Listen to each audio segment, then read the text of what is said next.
صباح الفل أو مساء الفل عليكم حسب وقت الحلقة تسمعوني فيه، وأهلا وسهلا بيكم في حلقة جديدة من برنامجكم مسرح الأساطير والأفلام.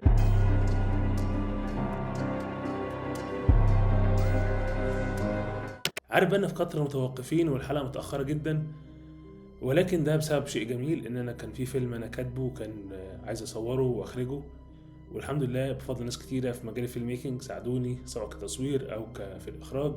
الحمد لله قدرت أنفذه، فيا دوبك أول ما خلصته بقى فوقت إيه عشان انزل الحلقه دي، فاتمنى تعجبكم. وخلينا نبدا سريعا في الحلقه بتاعت النهارده اللي هنتكلم فيها عن شخصيه مميزه جدا، والشخصيه دي من الاساطير اليونانيه اسمها نارسيس. نارسيس ده يا جماعه شخصيه مميزه جدا زي ما بقول لكم، لانه مبني عليه كلمه نارسيستيك او الشخصيه النرجسيه. ولكن اي حد مننا زي ما انا سمعتها اول مره القصه دي عمل ايه الشخص ده في حياته، او ايه القصه والعبره اللي فيه اللي تخلينا نقول ان جمله النرجسيه او المصطلح نفسه اتبنى على اسمه. ومبدئيا بس قبل ما ابدا، القصه دي ليها فيرجنز كتيره وتفسيرات كتيره، فلو حسيت ان كلام مختلف عن حاجه سمعتها في فيديو تاني او في مقاله تانيه ده طبيعي جدا. القصه كلها بدات يا جماعه اول ما اتولد. والدته الحوريه ليروبي راحت سالت واحد اسمه العراف تريسيس، قالت له قول لي مستقبل ابني ده هيكون ايه، فتنبأ لها انه هيعيش عمر مديد طول ما هو ما يعرفش نفسه. طب يعني ايه ما يعرفش نفسه؟ كلام مش مفهوم طبعا، وكلام تحسه جو الدجالين ده، ولكن الكلام ده كله هنفهمه لما نعرف قصته وازاي هو عرف نفسه. صاحبنا ده لما كبر كان شاب فائق الجمال، لدرجة ان الستات والرجالة الاتنين كانوا بيقعوا في حبه وكانوا بيعجبوا بيه. ولكن يا عزيزي الشاب ده ما كانش بيديهم اي اهتمام، ومن الاخر يعني اي حد بيعجب بيه يقول له ايه القرف ده، ما انت زيك زي الباقيين، بيزدري الناس اللي بتعجب بيه. وتشاء الأقدار إن هو في وقت ما في رحلة صيد مع ناس صحابه تاه منهم، وسمع صوت حد بيهمس وسأل مين هنا؟ مين هنا؟ ولكن المضحك إنه سمع الصوت بيرد عليه بنفس السؤال. بدأ يحتار، طب أنا بسأل السؤال مين اللي بيرد عليه بنفس السؤال؟ أتاري بقى إيه؟ إن اللي بترد عليه دي واحدة اسمها الحرية إيكو. أيوه، واسمها برضو اتبنى عليه المصطلح بتاع صدى الصوت اللي هو الإيكو. ولكن دي بقى حكايتها حكاية ايكو دي، قصتها انها حاولت تلهي الالهة هيرا عن زوجها زوس اللي كالعادة كان بيخونها، مش محتاجة حاجة يعني، فقعدت تلهيها عن طريق انها تقول لها بصي مين عمل ايه، مين سوى ايه. فلما هيرا عرفت الموضوع ده قالت لها حلو قوي، مش انت كنت عمالة ترغي وعمالة تحاولي تلهيني بالكلام؟ فلعنتها انها ما تقدرش تتكلم، ولكن كل اللي تقدر تعمله في حياتها انها تردد الكلام اللي بتسمعه. ولكن المضحك اكتر ان ايكو ما كانتش بس بتردد الكلام لما شافت نارسيس او سمعت عنه، ولكن المضحك ان ايكو المره دي ما كانتش بتكرر الكلام وخلاص. ايكو هي كمان كانت معجبه بنارسيس، فعشان تحاول تلفت انتباهه فضلت تكرر الكلام، ما هي ما عندهاش حاجه تعملها غير كده، وحاولت تقربه واحده واحده من البحيره اللي هي فيها. ولكن ايوه بقى دي هي بقى ولكن بتاع كل حلقه اللي تيجي بعدها كل المصايب، ايكو ما كانتش قادره تتكلم وتقول انها معجبه بيه. ولكن المصيبه الاكبر ان صاحبنا النرجسي الاول ده اول ما وصل البحيره شاف انعكاس صورته في الميه، وهوب حب نفسه من غير ما ياخد باله ولا يعرف ان ده مجرد انعكاس لصورته. وبالفعل يا اصدقائي حصل اللي العراف تريسيس تنبأ بيه. نارسيسس ما قدرش يقبل فكره ان هو معجب بحد وشايف حد في الميه ومش عارف يوصل له، عمال يكلمه طب يحرك يمين شمال مش عارف يوصل للشخص اللي في البحيره ده، وكل ده وهو ما عرفش ان ده هو نفس الشخص. وفضل ساعات على الحال ده لحد ما انتحر. وفي بعض الاقاويل التانية بتقولك انه تحول لوردة جنب البحيرة دي كرمز لغروره ونهاية المأساوية. وفي اقاويل تانية بتقولك ان كان في شاب يعني ربنا يبعدها عنهم كان معجب بيه، وقال لك لما لقى ان نارسيس طنشه دعا الآلهة ان هو يدوق من الحاجة اللي بيعملها ان هو مطنش الناس كلها. وبيقول لك ان ده كان عقاب الآلهة ليه، ان هو حب نفسه واعجب بصورة نفسه ولكن ما قدرش يوصل لها. بس وهي دي قصة نارسوس باختصار شديد، وممكن تكون قصة مش طويلة زي الحاجات اللي حكيناها قبل كده، ولكن بالنسبة لي القصة دي على قد ما هي قصيرة ولكن معبرة جدا يا جماعة. وخلينا نبدأ أول نقطة معانا النهاردة بمصطلح مشهور قوي اسمه Let's discuss the elephant in the room. يلا يا جماعة نناقش الفيل اللي قاعد معانا في الأوضة دلوقتي. وانا بحب المصطلح ده قوي في الانجليزي، يعني ان هو ايه جميل.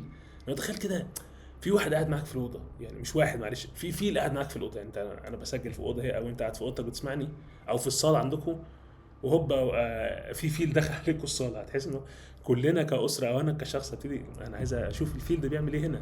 المهم اول نقطه معانا وهي ببساطه النرجسيه، واللي عجبني في الاسطوره دي ان المره دي احنا ما اتكلمناش الناس مجدت فيها قد ايه او البنات ماتت عليه ازاي والكلام اللي بنسمعه في كل الاساطير، ولكن المره دي التركيز في الاسطوره دي كان على الشخص نفسه عمل ايه ادى لهلاكه. والمضحك في الاسطوره دي ان الشخص يا ريته اعجب بحد ما عرفش يوصل له او كده، ولكن هو اعجب بصوره نفسه، حب نفسه. وده طبعا شيء صحي وجميل، ولكن هو ما حبش نفسه كنفسيته، ولكن هو حب صوره لنفسه وقال لك انا عايز الحاجه دي، انا عايز الشخص اللي في الميه ده. فتحس ان النرجسيه كفكره احنا دايما بنسمع عنها ونشوف ان الاشخاص النرجسيين دول متعبين في التعامل. هنا الاسطوره بتعملها بطريقه مضحكه جدا، ان هو ايه، واحد حب صورته في المرايه يعني. بحس ان فعلا بيسخروا من النرجسيه بشكل كبير قوي في الاسطوره دي.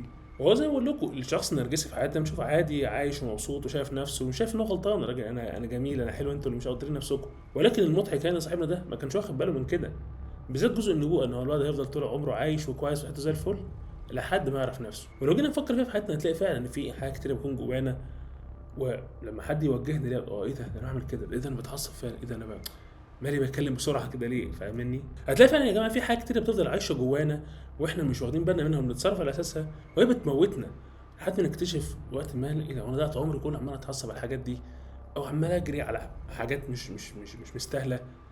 يعني مفيش حاجه في بالي حاليا، ولكن بتبقى محزنه اول ما حد يقول لك يا عم انت بتتعصب كده ليه، تقول ايه ده فعلا انا بتعصب. وزي ما بقول لكم ما حدش فينا بيكون واخد باله ان هو عصبي، او انا ما اكونش واخد بالي انا بتكلم بسرعه، او ان في حد تاني بيكونش واخد باله انه بيتعامل بقله ذوق، او ان هو مثلا ايه المشكله انا كنت معاك وسبتك ومشيت من لك سوري. في ناس بالنسبه لها ساعات كتير بيعملوا حاجات هو مش قصده حتى يكون وحش، ولكن هو بيتعامل مش هقول لك بتلقائي ولكن من غير ما ياخد باله، لحد ما حد يعمل له تلميح او تحديد على النقطه دي ياخد باله، ايه ده انا فعلا عملت كده، اه دي فعلا ممكن تتفهم كده. نفس الاشخاص مع الناس التوكسيك مثلا. يعني عمرك شفت حد توكسيك بيقول لك انا توكسيك؟ لا، هو الراجل بيكون شايف نفسه عادي وعايش حياته لا وتمام. هو الفكره اصلا الشخص التوكسيك بيسموه توكسيك لانه دايما مخبي، او انه دايما بيعترض يقول لك لا انا ما عملتش كده، انا زي الفل، انا ما عملتش حاجه. الفكره في كده ان هو الاشخاص ما بيكونوش عارفين ان في الحاجه دي. وزي ما بقول لكم لو الشخص التوكسيك او الشخص النرجسي او اي حد قال لك اه انا فعلا عارف كده، بالذات في موضوع الاشخاص التوكسيك او الاشخاص المؤذيين، خلاص هو لغى فكره ان هو مؤذي، ما هو اعترف الراجل قال لك انا مؤذي. يعني تخيل انت جاي تلوم التعبان ان هو لدعك، طب ما الراجل قال من ساعه ما احنا هنا الدنيا عارفين ان التعبان بيلدع. الفكره لو استخبى في شكل تاني لدعك يبقى ده شخص سام او شخص وحش يعني. ونفس الكلام مع فكره النرجسيه، اي شخص اعتقد ان هو عنده الموضوع ده بزياده ما بيعتقدش ان هو بياخد باله من كده وشايف ان انا بحب نفسي زياده، انا بحب نفسي، انتوا مش مقدرين نفسكم، وكلام من هذه الشاكله يعني. وانا بشوف ان موضوع النرجسيه ده نابع من الغرور، وهو واحد من الخطايا السبع المميته، وهي دي بقى تاني نقطه معانا النهارده. في فيلم بحبه قوي كده الباتشينو، اسمه ذا ديفلز ادفوكيت، محامي الشيطان، اللي هو كان طالع بيمثل فيه مع كيانو ريفز. طبعا الباتشينو ده في دور الشيطان وابدع فيه. ففي مشهد في الاخر كده لما كيانو ريفز بيقول له انا ما بخسرش وكده، فالباتشينو بيضحك كده في دور الشيطان، بيقول له ان الغرور هو خطيئته المفضله، لان بس يا جماعه الغرور ده هو اللي خرج الشيطان نفسه من الجنه. وبرضه الغرور هو دافع ممتاز ان حد يتخلى عن مبادئه او يجري ورا حاجه وينسى كل حاجه هو بيؤمن بيها. وانا شخصيا بحس ان في هوس جوه الانسان كانه يحس بالتقدير، انه يحس انا عايز اكون متقدر، انا عايز اكون جميل، انا عايز الناس تحبني. تمام، وفي جزء من ده صحي، ولكن لما الموضوع تحول لهوس وانت تقعد تسعى وراء الموضوع ده، وان انت تقول ايه انا عايز فلان ده يحبني، انا عايز فلان ده يحترمني، عايز فلان ده يكلمني، مع ان لو جينا فكرنا فيها يا جماعه هو انت مش طبق حلويات. يعني خلينا نتكلم بعيد عن الموضوع شويه. في ناس مثلا ما بتحبش ورق عنب، مع ان انت ممكن اغلبيه الناس بتسمعني او اي حد اعرفه يقول لك ايه ده حد بيحبش ورق عنب. نفس الكلام ممكن حد يقول لك ما بحبش الكنافه مثلا، ودي حاجه بيزك. فهي اراء، فانت ما ينفعش تجبر الناس او مش تجبر الناس، ما ينفعش تتوقع ان انت تكون الناس كلها تعجب بيك او الناس كلها تشوفك جميل وتشوف تصرفاتك حلوه. ولكن خلينا نرجع لموضوعنا، وانا بس افتكرت يعني حاليا ان هو ده بالظبط عامل زي السوشيال ميديا، الناس كلها عايزه تكون محور الكلام، وعايزين ان هو ايه يطلع يتكلم والناس كلها تمجد في كلامه من غير ما حد يعترض. ولكن دي هنتكلم عليها في نقطه منفصله، بلاش يعني ادخل نقطه في بعض. ولكن في الاسطور البطل كان شايف نفسه نفسيا، يعني شايف انا جميل وحلو ومطنش الناس، ولكن المصيبه السوداء لما شاف صورته بقى، ساعتها بس الهوس اشتغل في دماغه. يعني حضرتني دلوقتي اللي هو ايه، صورة الفنان احمد خليل وهو بيبص لنفسه في المرايه وبيضحك كده، او نور الشريف اللي انا عايش في جلباب ابي واقف ورا صورته، الهوس تملكه بقى خلاص، انا معجب بنفسي جدا وانا احلى واحد في الدنيا. يعني انا بحس ان انت وانس دخلت في النقطه دي خلاص مفيش رجوع، there is no going back. الانسان خلاص هيبتدي يقتنع ان انا حلو وجميل وما عملتش حاجه غلط، والناس هم اللي مش شايفيني صح، وانا اعظم واحلى واحد في الدنيا، عشان ببساطه الكلام ده هيسبب اهتزاز في صورتك النفسيه. ممكن ببساطه زي صاحبنا ده تنهي حياتك، او تبتدي تخسر الناس اللي حواليك، او لو انت صاحب شغل تبتدي تتعصب على الموظفين، تشوف ان هم اغبياء ومش فاهمين كلامك، او حتى لو انت يا سيدي في علاقه صداقه او ارتباط ممكن تبوظ منك عشان انت دايما شايف ان الشخص مش شايف ارائك العظيمه، او مش مقدر اللي انت بتقدمه في العلاقه دي. تبدا تقول بقى كلام من نوعيه ايه، يا رب انا ليه موعود بالناس دي، هم اللي اغبياء، هم اللي مش فاهميني، يعني حاجات من هذا القبيل. بشكل او باخر انت بقيت اعمى ومش سامح لاي افكار جايه تخش دماغك، انت مؤمن باللي انت بتؤمن بيه وخلاص على كده، وده شيء غلط. انا بالنسبه لي الانسان طول ما هو عايش محتاج انتيك، يعني معلومات جديده تخش له واراء جديده ويقابل ناس ويحتك ويشوف انه غلطان في حاجه وهكذا. وارجع واقول لكم الكلام ده كله طبقا لرؤيتي الشخصيه على راي كابتن مدحت شلبي من وجهه نظري التي لا قيمه لها على الاطلاق، عشان ما حدش بس يقول لي ايه انت بتحلل وبتقول على اساس ايه والكلام ده. انا بقول احنا مبدئيا في البرنامج ده احنا جايين نتكلم مع بعض وبقول ارائي، ودايما بحب ان حد يجي يتكلم معانا او يناقشنا في حاجه طالما عنده نقطه عايز يتكلم فيها. وتالت حاجه معانا النهارده هي نقطه انا اتكلم فيها كتير وهرضى احاول اتكلم فيها برفق عشان الموضوع شائك حاليا، وهي السوشيال ميديا. وصدقوني مرارا وتكرارا بقول ان هي مش وحشه، ولكن حاليا يا جماعه بقت بتساء استخدامها. بمعنى ايه؟ لما يا جماعه مثلا حد يطلع يقعد يتكلم زي ما انا بطلع اتكلم عادي مع مش هتضايق لو حد قال لي ما انت بتعمل كده، ولكن الفكره ان لما حد ياخدها كممر او بوابه سحريه ليه عشان يتقبلوا نفسهم، لما يطلع قدام الكاميرا يحس انا بص جامد ازاي، انا الله عارف نفس النقطه اللي فاتت، انا امور. يا عم لا عادي، ممكن تكون وحش ممكن تكون حلو عادي، يعني مش مفيش شرط ان انت عشان عملت حاجه كويسه او الناس سمعتك يبقى انت جميل او ارائك حلوه. ولكن يا جماعه الموضوع بيبقى اسوأ وبتبقى مصيبه لما الموضوع يتخطى موضوع الاراء زي ما انا بعمل مثلا او الدردشه.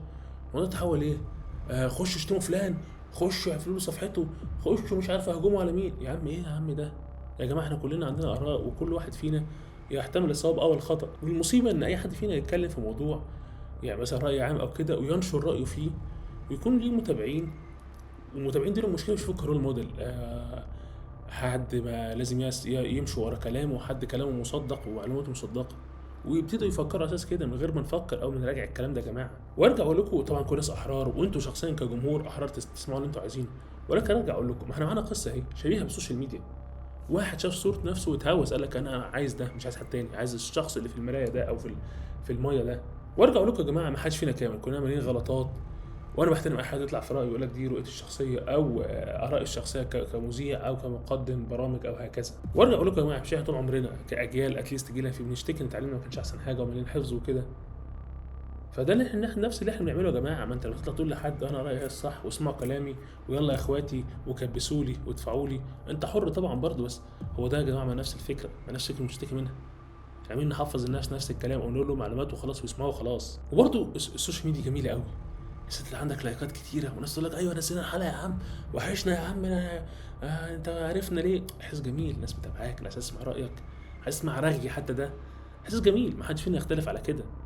فهي حلوه ان تملى بالفراغ اللي جوانا، حته الخواء اللي جوانا دي اللي هتملاها قوي حلوه. بس ارجع اقول لكم الناس بتشوفه على السوشيال ميديا ده او ان انا حتى بطلع اتكلم فيه ولا ده ارائي كل يوم، ممكن تكون جزء من ارائي، ولكن ما شافونيش وانا متعصب، ما شافونيش وانا بتخانق، ما شافونيش وانا بحب. احنا بنشوف جزء، كلنا بنشوف جزء على السوشيال ميديا من حياه بعضنا، بس ما بنشوفش الحياه كامله ولا الصوره الكامله اللي احنا ممكن كلنا ما نكونش شايفينها عن بعض. وانا شفت فيها مشكله صغننه خالص كده، ان انت بتعيد نفس اللوب، انت بقيت قاعد في لوب. انا مثلا عايز انزل حلقه عشان الناس تجي لايكات وتفر يجي لي فلوس وتفر، انت عمال تلف زي السيزيف بالظبط، ايه بتعيد نفس الحاجه بدون اي جديد في حياتك. عامه عشان بس ما حدش يتضايق مننا خلينا ننتقل للنقطه الرابعه اللي معانا تقريبا النهارده، وحابب ابتديها بمثل بيقول لك اللي يزيد عن حد وينقلب ضده. اي حاجه في الدنيا لما بتعدي الليميت بتاعها تبقى تقلب ضدك على طول وممكن تاذيك، سواء كانت حبك لنفسك، حبك لاشخاص تانية، او حتى هوسك بشيء ما زي صاحبنا ده. ولكن عشان اكون دقيق معاكم خلينا في الحلقه دي وفي النقطه دي نتكلم اكتر عن الحب، وبالتحديد خلينا نتكلم عن حبنا للناس التانية. اوقات يا جماعه بنفتكر ان احنا لما نحب الناس بزياده نديهم من وقتنا، نديهم مجهود، نديهم نزولات، نديهم اهتمام، نديهم كلام، ده يخليهم يحبونا ويقعدوا معانا حتى لما كانوش بيحبونا يعني. ومش شرط حتى يكون حب ارتباط عشان ما تفهموش كلامي غلط، ممكن حتى صداقه. انا بالنسبه لي عدى قدامي حكايات كتيره الناس كانت بتحاول تقدم زياده عن اللازم، او بلاش نقول لا زياده عن اللازم، خلينا نحدد برضه زياده عن اللي بتقدم له. يعني الشخص اللي بيبعت له رساله كل يومين ده يكلمه كل يوم، الشخص اللي بيتصل بيه كل شهر ده بيتصل بيه كل اسبوع مره يطمن عليه، على امل ان الشخص التاني يقوم بالمثل. ولكن للاسف الطرف التاني هياخدك فور جرانتد، يعني هياخدك مضمون، ما انت موجود، اتصل خلاص هبقى اكلمك بعدين. وانا بصراحه يعني لحد دلوقتي مش عارف ليه احنا كبني ادمين اوقات كتير بنميل للاشخاص اللي بتدينا بالجزمه. انا اسف والله، يعني ان الشخص ما يديكش الكفايه اللي انت تستحقها او التقدير اللي انت تستحقه ويكون شايفك اجمل واحد في الدنيا، تلاقي واحد بيديك بالجزمه، الله ده حلو، ده نروح اقعد معاه، ايه ده بيكلمش، انا اروح اكلمه بقى. طب ليه بنعمل في نفسنا كده والله؟ وانا على فكره بواجه كلام نفسي شخصيا ولاي حد بيسمعني، احنا ليه بنعمل في نفسنا كده؟ معرفش. وده برضه شفناه في الاسطوره على فكره، لما نارسيس كان مطنش الناس كلها وايه، مش فارق له حد، وفي الاخر راح بصوره نفسه حاجه مش عارف يوصل لها ابدا وحاجه مش موجوده. ما اعتقدش في تفسير ثابت للموضوع ده غير ان احنا بنميل للحاجه اللي مش معانا، الحاجه البعيده، وبنسيب الحاجه المضمونه. يعني في كوبليه كده جميل لمسار اجباري اللي هو كان بيقول لك يا ناس صعبتي عشمانين فرصه ثانيه اللقا بطلوا اوهام بقى. وده يا جماعه لما الحب يزيد عن حد وينقلب ضدك هيبتدي يأذيك، تحس انت مستهلك، انت عمال تكلم الشخص وهو بيكلمكش، عمال تقدم له حب واهتمام وتقدم له وقتك وتقدم له افكارك وتقدم له طاقتك كلها، في الاخر لك اصل مش فاضي. طب ما تقول لي ملخص الكلام اللي انت بتقوله، الكلام كله ممكن يجرحك، ولكن لما تيجي تفكر في الموضوع بطريقه عمليه ولكن وطريقه منطقيه، تقول له ما عندوش غلط، انت اللي قدمت له كتير، فخلاص هيبتدي ايه، مش عايز اقول يعني، ولكن اللفظ البلدي بيقول لك يتملعن عليك، خلاص هيبتدي ايه، طب هات لي كمان، طب مش عارف اعمل لي ايه، طب سوي لي كذا، خلاص ما انت اتحت له نفسك، خلاص هو حاسس انت مضمون للاسف يعني.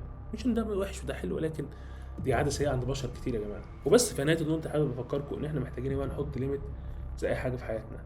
اي حاجه زياده منها سواء حتى الاكل لو اجمل حاجه في الدنيا، زياده منه ممكن يضرك، مش التخن ولكن ممكن السكريات تعمل لك مرض السكر، الاملاح، في حاجات كتيره، الحاجات دي كلها حلوه، ولكن لما بنزود منها بتاذينا. وخلينا نفكر نفسنا وافكر نفسي او اولا قبلكم ان احنا لازم نحط ليميت وحد لحبنا للناس، وما ينفعش حد حبه او اعجابنا بيه يتخطى حبنا او تقديرنا لنفسنا ومعرفتنا بحجم نفسنا وغلاوتنا عند نفسنا.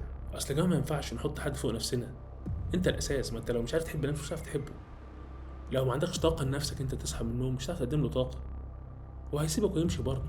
ومع اختلاف المعتقدات لما تيجي تنتهي حياتك دي، مفيش يا جماعه زرار ريوايند، مفيش زرار ترجيع زي الفيديو زمان، مفيش. هتيجي تقول لي وانا ضيعت حياتي في ايه؟ ضيعت حياتي بحاول ارضي فلان وفلان وفلان، بحاول فلان يحبني وفلان لا، وفي ناس تانية كانت بتحبني ونفسهم ويتمنوا لي الرضا ده وانا كنت بطنشه. يعني انا مش عايز اطول في النقطه عشان مش طالبها نكد وعياط. وفي مسك الختام خلينا نتكلم في نقطه خفيفه ولذيذه، وهي المثاليه والكمال. في الوقت اللي احنا عايشين فيه ده اللي هو بيسموه زمن السرعه وزمن التقدم التكنولوجي وهكذا وقوه الانترنت ووسائل الاعلام، بقى سهل جدا يا جماعه توصل لاي معلومه انت عايزها. يعني انت عايز تعرف فلان بياخد كام هتعرف، عايز تعرف فلانه دي مصاحبه مين هتعرف كل حاجه انت عايز تعرفها، حتى لو شخص عايز يخبيها عليك عشان ما يجرحكش هتعرف توصل لها. ولاول وهله ده شيء جميل وتحفه، انا اعرف كل المعلومات انا عايزها، ولكن في نقطه صغننه قوي كده قد كده، تمام، ان ده بيخلينا كلنا نقارن نفسنا بالغير. يعني انا مثلا ممكن اشوف حد تاني انا كنت معجب بيه ومرتبط بحد، ولو التاني احسن مني في ايه؟ يعني مفيش حاجه، يعني انت اصلا لو ما شفتوش مش تعرف ومش هتعمل كل الحوارات دي. لو انا مثلا عرفت زميلي بياخد كام في الشغل وانا باخد اقل منه، طب هو يعمل ايه احسن مني؟ ابتدي احط الموضوع في دماغي، ابتدي احط مقارنات، ابتدي اقعد افكر وانا وحش وانا حلو، هتبتدي سوري يعني تتساحل في دوريه ملهاش اي لازمه ولا ليها اي فايده. في حين يا جماعه ان كل شخص فينا انا بشوفها كده ليه قدراته. في شخص يا جماعه عنده القدره انه يكون اجتماعي ويتواصل مع 200 شخص في نفس اليوم، في حد تاني لا ما عندوش القدرات دي ولكن عنده قدره انه يطلع يقعد يكتب حاجه يالف يبتدي يفكر في افلام رعب جامده جدا. وده بيحصل في امريكا مثلا، في ناس تخصصه يكتب فيلم رعب ويبيعه، خلاص هو راجل مش عايز يبقى مخرج مش عايز حاجه، هو دي قدرته، وياخد فلوس كويسه ومرضي. احنا للاسف لا بنفكر انا عايز اكون انا احسن واحد في كل حاجه، يا عم ركز في حاجه تبقى حلوه، انت بتعرف تكتب دي حلو خلاص، في غيرك بيكسب احسن من كده خلاص، كلنا بنكمل بعض. نفس الكلام اللي مذيع بدون ما اذكر اسماء، في ناس تقدر تطلع تكون مذيع او مذيعه ويبهرك ويقدم لك ايه مهارات معينه وشكل معين ومود معين، ولكن هو ما يقدرش يكتب كلمتين على بعض، هو بيعرف يكتب بس ما يقدرش يكتب مثلا حوار جامد او نقط يتكلم فيها، مخه ما يجيبش كده. فالفكره ان كل واحد فينا عنده قدرات خاصه بيه، ده ما يعيبش اي حد فينا خالص. ولو انت يا سيدي بتحب حاجه مش تجربها روح اتعلمها، محدش منعك دلوقتي في الزمن ده، استغل الزمن ده عشان كده. ولكن بلاش نيجي على نفسنا يا جماعه ان انا مثلا ما بعرفش منتج او ما اشتغلش مونتير يبقى انا كده وحش، لو انا فيلم ما طلعش احسن حاجه يبقى انا كده وحش، لا عادي ممكن تكون حلو في حاجه تانية. ودي فعلا في شغلانات كتيره مثلا في مجال الميديا، في شغلانات كتيره في مجال الاعلام او الصحافه، في شغلانات كتيره في مجال المحاسبه، في كده في شغلانات كتيره. في حد دوره يقدر يكون سبيشالست متخصص، وفي حد يقدر يدي دوره كوردينيتور منظم. كل واحد يقدر يعمل حاجه، ممكن ترتيبهم اقل وفلوسهم اقل، ولكن كل واحد فينا عنده القدرات. ولو ما قدرتش توصل للحاجه اللي انت عايزها، دي مش نهايه العالم. العالم لسه ما انتهاش، احنا لسه عايشين، ولسه انت بتسمعوني اهو، ولسه هنعمل حاجات تانية، وما نعرفش في بكره مخبي لنا ايه. بجد والله مش كلام انشا، وبجد انا بقولها لنفسي تاني وتالت. كل الكلام ده قبل ما اقوله لنفسنا، قبل ما اقوله ليكم يا جماعه، احنا كويسين والله.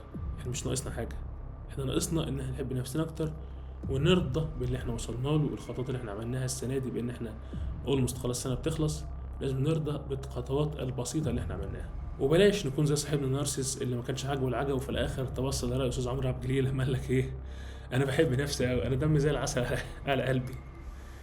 خلينا في الوسط يا اخوانا والنبي، ولا احنا مطيبين بنفسنا ولا احنا خاسفين بيها الارض.